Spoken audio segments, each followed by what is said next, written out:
Alhamdulillahilladzi anzala al-Qur'ana ala khatamil anbiya arsalahu rahmatan lil alamin fahuwa azkal azkiya wa amtanna ala ummatihi an ja'alahum min ahli dhikri was sana fa akhlasu lahu ar-ruku'a was sujud wa hum yuksiruna ad-du'a fazadahumul maula tabaraka wa ta'ala alaan fawqa ala ونجاهم بمغفرته من دار الأشقياء وأسكنهم بفضله ورحمته فسيح دار الأتقياء أشهد أن لا إله إلا الله وحده لا شريك له شهادة من نزه ربه عن الشرك ونفى وهو حسبنا في كل حال وآن وكفى وأشهد أن سيدنا وحبيبنا وشفيعنا مولانا محمدا عبده ورسوله أزكى الأنام شرفا شهادة من نزه ربه عن الشرك ونفى وهو حسبنا في كل حال وآن وكفى وأشهد أن سيدنا وحبيبنا وشفيعنا مولانا محمدا عبده ورسوله أزكى الأنام شرفا صلوات الله وسلامه عليك يا رسول الله أنت النبي المصطفى وعلى آلك وأصحابك أهل الصدق والوفاء ومن اتبعهم بإحسان إلى أن يرث الله الأرض ومن عليها بحيث لآثاره مكتفى تصديقا لقوله تعالى والذين آمنوا وعملوا الصالحات لنبوئنهم من الجنة غرفا أما بعد فمن آياته البينات قوله تبارك وتعالى يا أيها الذين آمنوا اتقوا الله وقولوا قولا سديدا.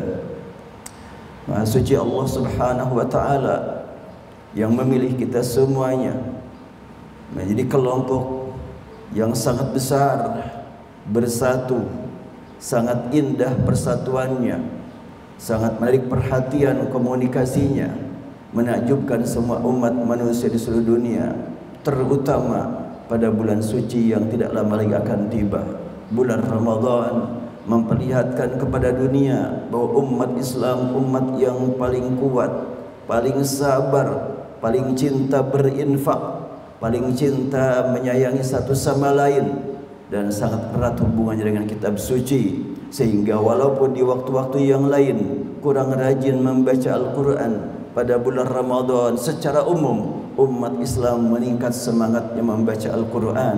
Hanya 35 hari lagi kita akan bertemu dengan bulan yang diistimewakan untuk hamba-hamba pilihannya, dan kita berharap Allah berikan kepada kita usia sampai Ramadan mendatang. Doa yang diajarkan Rasulullah dalam hadis riwayat At-Tabrani dan hadis riwayat Ahmad mengajarkan kepada kita untuk berdoa memohon kepada Allah agar kita dipertemukan dengan bulan Ramadan yang diungkapkan pada bulan Rajab. Allahumma barik lana fi Rajab wa Sya'ban wa ballighna Ramadan, wa fi riwayah wa barik lana fi Ramadan. Hamba-hamba Allah, Al-Quran diturunkan pada bulan Ramadan secara sekaligus. Di samping itu juga diturunkan kepada Rasulullah diawali pada bulan Ramadan. Inna anzalnahu fi lailatul qadr wa ma adraka ma lailatul qadr. Secara keseluruhan Al-Quran turun dari Lauhil Mahfuz ke samai dunia dengan kalimat inna anzalna, kami turunkan secara keseluruhan, dan kalimat anzalnahu turun Qurannya, turun kitabnya, turun zikirnya, dan turun Al-Furqannya. Karena Allah tidak menggunakan kalimat inna anzalnal Qur'ana, tapi inna anzalnahu fi lailatul qadr. Kata huruf hu menunjukkan kepada Quran secara keseluruhan, bacaannya, tulisannya, kandungannya, dan segala-galanya. Dan Allah Subhanahu wa ta'ala menjadikan Ramadan sebagai bulan yang Allah istimewakan sejak sebelum Rasulullah menjadi Rasul. Ramadan sudah dikenal sebagai bulan istimewa karena Rasulullah SAW 3 tahun menjelang tiba turunnya risalah, 3 tahun sebelum diangkat menjadi Nabi, beliau senantiasa memanfaatkan Ramadan untuk menyendiri di tempat yang sunyi, jauh dari hiruk pikuknya kehidupan manusia. Beliau menghadap kepada Allah Subhanahu wa ta'ala, memohon agar mendapatkan bimbingan bagaimana cara menyelesaikan problem umat, bagaimana cara menyelesaikan masalah yang dihadapi oleh umat. Beliau saksikan umat manusia pada waktu itu bukan hanya di Timur Tengah, tentu di tengah-tengah dunia, di Eropa, di Amerika, terdengar banyak sekali orang yang memang mengisi kehidupannya dengan perbuatan yang tidak teratur, peperangan di mana-mana, mabuk di mana-mana, perzinahan di mana-mana. Rasulullah menjerit kepada Allah, memohon bimbingan bagaimana cara menyelesaikan problem yang dihadapi oleh umat. Maka turun Al-Alaq, bimbingan untuk menyelesaikan masalah. Karena waktu itu Rasulullah membaca tanpa hidayah, maka turun hidayah membimbing beliau bagaimana cara membaca yang benar. Iqra bismi rabbik. Baca semuanya itu tidak sekedar membaca, tapi bismi rabbik, ingat kepada yang menciptakan alam, ingat kepada yang menentukan semua peristiwa, ingat kepada semua yang menentukan semua kejadian. Dan kita dengan melalui Al-Quran kita dapat membaca kehidupan umat manusia dengan bismillah, dengan bismi rabbik. Termasuk kita membaca kehidupan saudara-saudara kita yang sedang menghadapi kesulitan di California, di Los Angeles, di Palestina, dan juga di negeri kita yang terkena banjir, yang terkena puting beliung dan lain sebagainya. Itu adalah merupakan peristiwa yang terjadi atas izin Allah, dan kita diperintah untuk mencari ridha Allah di balik semua izin. Tidak semua izin disertai dengan ridha, dan kita diperintah untuk mencari ridha Allah Subhanahu wa ta'ala di balik semua peristiwa. Kita yakin yang berada di California ada saudara kita yang seagama dengan kita, Dengan peristiwa tersebut kita doakan semoga dia mendapatkan ridho Allah. Rasulullah SAW pernah menyampaikan peringatan kepada seluruh umat manusia dengan kalimat yukhsafu bi awwalihim wa akhirihim. Nanti akan terjadi satu peristiwa ketika memang manusia kurang zikir kepada Allah. Bahkan di antara manusia ada yang punya niat untuk merusak, untuk melakukan perusakan. Maka terjadilah suatu peristiwa dari awal sampai akhir terkena bencana. Aisyah radhiyallahu anha bertanya, "Ya Rasulullah, semua terkena dari awal sampai akhir?" "Iya, kan di antara mereka banyak orang baik, tidak semua orang yang tidak baik." Rasulullah bersabda, "Nanti pada hari kiamat akan Allah perlihatkan keadilannya. Mereka akan dibangkitkan dengan niat masing-masing. Dan tentunya yang terkena banjir, yang terkena kebakaran, apabila mereka meninggal dalam keadaan iman, mereka termasuk mati syahid." Rasulullah SAW pernah menegaskan, bertanya kepada sahabat, "Apa yang kalian ketahui tentang orang yang syahid?" Sahabat menjawab, "Man qutila fi sabilillah." Orang yang dibunuh di saat berjuang membela agama Allah. Maka Rasul bersabda, kalau begitu cuma sedikit sekali yang akan mendapatkan kesempatan untuk mendapatkan kedudukan sebagai syuhada. Beliau tegaskan masih ada yang lain, ada 7 kelompok yang dinilai mati syahid.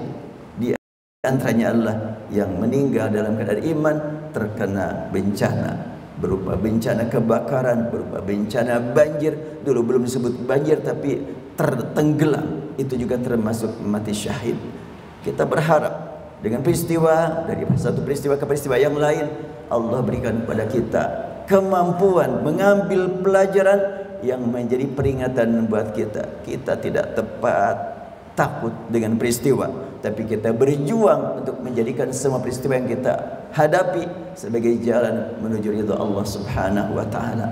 Dan tentunya apabila di sana sini terdengar kematian akibat bencana, sebetulnya kematian akan menuju kita semuanya tanpa diketahui kapan jadwal akan menjemput kita, jadwal kematian menjemput kita. Dan Rasulullah SAW mengingatkan para sahabat dengan kalimat aktsiru min dzikri hadzimil ladzat. Perbanyaklah oleh kamu ingat kepada kematian. Dan buat umat yang beriman, kematian bukan yang patut ditakuti, tapi kematian adalah merupakan peristiwa yang harus disiapkan. Dan kematian bukan bencana, bukan celaka. Kematian adalah pintu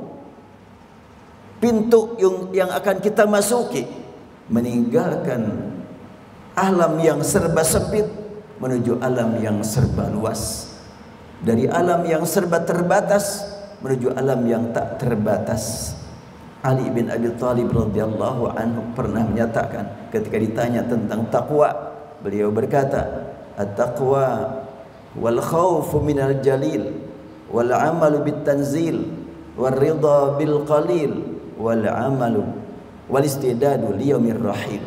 Takwa adalah takut kepada Zat yang maha mulia.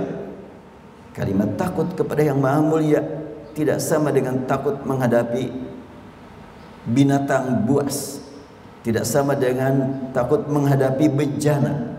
Takut kepada yang maha mulia, takut tidak mendapatkan rahmatnya, takut tidak mendapatkan ampunannya. Sehingga takut tersebut takut yang produktif, takut yang mengantarkan diri untuk lebih banyak beramal. Kemudian Ali berkata, wal amalu bit tanzil, dan mengamalkan apa yang diturunkan, mengamalkan sesuai dengan turunnya, mengamalkan isi yang diturunkan, dan juga tentunya berjuang bagaimana cara turunnya Al-Quran. Lalu ridha bil qalil, merasa puas, merasa ridha dengan nikmat yang sedikit, dan tiada seorang pun dari kita kecuali telah menerima nikmat yang banyak, yang besar. Kalaulah sedikit yang diterima akan merasa nikmat dan bersyukur, apalagi yang besar, yang banyak. Dan terakhir kalimat dia, wal isti'dadu liyaumir rahil, siap menghadapi hari kepergian, pergi meninggalkan dunia menuju akhirat. Beliau menyatakan siap pergi menuju akhirat, itulah yang bertakwa. Apakah beliau menilai diri sudah mencapai orang yang bertakwa? Tidak. Satu kali beliau merasa khawatir manakala ajal menjemputnya, belum memiliki persiapan untuk menghadapi kehidupan di masa mendatang. Sekali waktu Muawiyah bertanya kepada salah seorang hamba Allah yang sangat kenal dengan Ali bin Abi Thalib, "Sif lana Aliyan, terangkan kepada kami apa yang engkau ingat dari kehidupan Ali." Orang tersebut berkata, "Gak sanggup." "Kenapa gak sanggup?" "Begitu banyak kebaikannya." "Iya, terangkan kepadaku." "Maaf, aku gak sanggup." "Tidak akan kumaafkan sebelum engkau terangkan kepadaku." "Baik kalau begitu." Maka orang tersebut berkata, "Aku melihat Ali pada satu sore sambil megang jenggotnya, air mata berlinang bercucuran membasahi pipinya. Dia berkata, 'Ya dunia, wurri ghairi, ali ta'arradti am ilayya tashawaqti, bayantuki salasan la raj'ata fiha, fa umruki qasir wa khataruki haqir, ahin min qillati zadi wa bu'adi safar wa wa'athati tariq." Wahai dunia, wahai gemerlapannya dunia, wahai daya tarik dunia, jangan kau tipu aku, jangan kau dekati aku, jangan kau rayu aku. Kalau engkau merasa penting untuk merayu-rayulah yang lain. Sudah aku cerai engkau dengan tolak bain yang tidak mungkin aku rujuk kembali. Kehidupanmu sebentar nian, derajatmu sangat hina. Aku sedang menempuh perjalanan yang sangat jauh, memerlukan bekal yang sangat banyak. Duh, mana bekal yang sudah kumiliki? Ali merasa belum punya bekal untuk menghadapi kehidupan akhirat. Kalau tingkat Ali, sahabat Nabi, merasa belum punya bekal untuk menghadapi kehidupan akhirat, patutkah kita merasa tenang menghadapi masa depan? Tentunya tidak patut bagi kita, kecuali kita tingkatkan persiapan mengisi sisa umur hidup kita yang tidak tahu berapa lama lagi, dan diperlihatkan di hadapan Allah kita rindu mendapatkan kesempatan untuk meningkatkan amal berkuantitas dan berkualitas pada bulan Ramadan. Ghafarallahu li wa lakum wa nafa'ani wa iyyakum bima fihi min al-ayati wa dzikril hakim, wa taqabbalani wa minkum tilawatahu innahu huwas samiul 'alim.